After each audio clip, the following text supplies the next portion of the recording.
बसे विरार, नाला सुपारा और मीरा भाईंदर के निचले इलाकों में जोरदार बारिश के बाद पानी भर गया है। कई जगहों पर गाड़ियां बंद पड़ी हैं। ऐसे में रिक्शा चालकों ने यात्रियों से 5 रुपए ज्यादा किराया वसूलना शुरू कर दिया है। एक तरफ पालिका ठेकेदारों की लापरवाही के कारण नाले सफाई का मुद्दा फिर से सामने आया है। बसे विरार की आपातकालीन नियंत्रणा पूरी तरह से नाकाम साबित हुई है। रात भर पंप बंद रहे, जिससे सड़कों पर भरा पानी अब तक नहीं निकाला जा सका। फुटपाथ पर खुले पड़े गटर के ढक्कन से किसी भी वक्त बड़ा हादसा हो सकता है। स्थिति का जायजा लेने हमारे प्रतिनिधि अमित सिंह मौके पर पहुंचे। स्थानीय नागरिकों का आरोप है कि बसे विरार पालिका के पूर्व आयुक्त अनिल कुमार पवार और YS रेड्डी ने पालिका को लूट कर कंगाल बना दिया है। अब आमदार और सांसदों को इस स्थिति पर ध्यान देना चाहिए।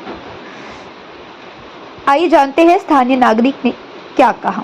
बारिश में हमारी हालत खराब है, पानी निकासी की कोई व्यवस्था नहीं है, रिक्शा वाले ज्यादा किराया वसूल रहे हैं और पालिका अधिकारी और नेता सिर्फ कुर्सी पर बैठे हैं।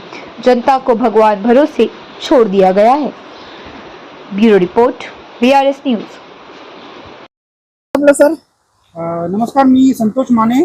काय सांगाल ही परिस्थिती बघून काय सांगाल? ही परिस्थिती बघून अत्यंत बेकार परिस्थिती आहे महाराष्ट्राची। गेले 13 वर्ष मी इथे राहतोय आणि इथे तुम्ही बघितलं गेल्या 13 वर्षापासून कुणाचं राज्य होतं आणि काय भ्रष्टाचार चालू होता। आता तुम्ही बघितलं ईडीने रेट मारून चांगलं काम केलेलं आहे। त्याच्यामध्ये मोठमोठे अधिकारी सापडलेले आहेत। त्यांना तुम्ही आधीच जर आळा घातला असता तर हे परिस्थिती आली नसती सामान्य माणसावरती। हे लोकांनी करोडोचे पैसे महाराष्ट्राचे लुटले, आमच्या टॅक्सचे पैसे लुटले आहेत। आणि तुम्ही बघितलं रेड्डी हैदराबादमधून येऊन आपले सगळे महाराष्ट्राचे पैसे हैदराबादला घेऊन गेलं। तिथे आम्ही महाराष्ट्र लोकांनी काय करायचं? त्यांनी